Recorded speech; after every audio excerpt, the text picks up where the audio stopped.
কাপড় ধোয়ার মতো এবার মানুষ ধোয়ার মেশিন বাজারে এনেছে জাপান। দেশটির টেক প্রতিষ্ঠান সায়েন্স তৈরি করেছে এই অদ্ভুত যন্ত্র, যেখানে মানুষ ধোয়ার পাশাপাশি আছে আরও কিছু ইন্টারেস্টিং ফিচার। মেশিনটি তৈরিকারী প্রতিষ্ঠানটি জানায়, এটির ব্যবহারকারীরা মেশিনের একটি পডের ভেতর শুয়ে পড়ার পর ঢাকনা বন্ধ করে গান শুনতে শুনতে কাপড় ধোয়ার মতোই পরিষ্কার হয়ে যাবেন। তবে মেশিনটি মানুষকে কাপড়ের মতো ঘুরপাক খাওয়াবে না।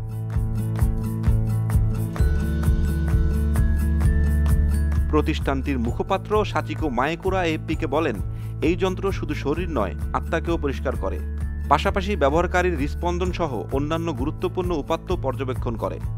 স্থানীয় গণমাধ্যম জানিয়েছে, এর খুচরা মূল্য হবে 6 কোটি ইয়েন বা $3,85,000।